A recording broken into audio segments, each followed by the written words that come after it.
Le chocolat. Comme beaucoup de gens aujourd'hui, il y a de fortes chances que vous en ayez consommé. Noir, au lait ou blanc, praliné, fourré à la vanille ou à la pâte d'amande, tout le monde y trouve généralement son compte. Albert Monchat n'a jamais très bien compris l'engouement des êtres humains pour cette matière. Même si certains humains le nieront, la grande quantité de sucre que le chocolat contient constitue une raison importante de son succès. Et Albert, comme tous les chats, n'est pas capable de goûter le sucre.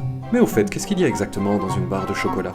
Le chocolat au lait, de loin le plus consommé, est composé pour un total de 100 g de 51,5 g de sucre, 29,7 g de graisse, 7,9 g de carbohydrates autres que le sucre, 7,6 g de protéines, 1,5 g d'eau, 0,37 de potassium, 0,21 de phosphore, 0,20 de théobromine, 0,19 de calcium, et finalement d'une série d'autres choses au poids négligeable, des vitamines, de la caféine, etc.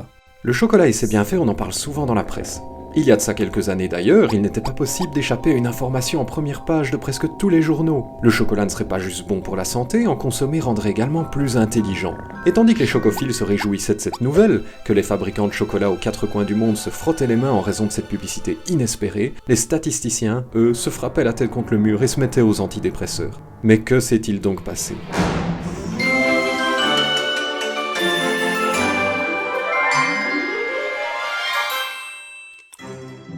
Si le chocolat est un produit dont beaucoup de gens raffolent, le papier de recherche qui a enflammé toute la presse il y a quelques années n'a jamais démontré que la consommation de chocolat rendait intelligent. Les chercheurs à l'origine de ce papier ont simplement découvert une corrélation qu'ils ont publiée en 2012. Mettons notre nez dans cette recherche. Ce qui a été analysé, c'est la consommation de chocolat par habitant dans une série de pays, et le nombre de prix Nobel décrochés par habitant dans cette même série de pays. Et que se passe-t-il lorsqu'on représente graphiquement ces données ? Un lien saute aux yeux. Plus les habitants d'un pays consomment du chocolat, plus il y a de prix Nobel qui tombent sur ce pays.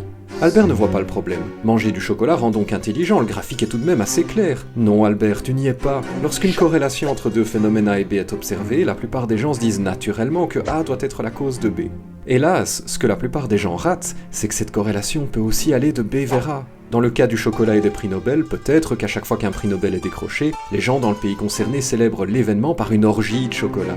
Dans ce scénario, la consommation de chocolat élevée est la conséquence et non la cause du grand nombre de prix Nobel décrochés dans ce pays.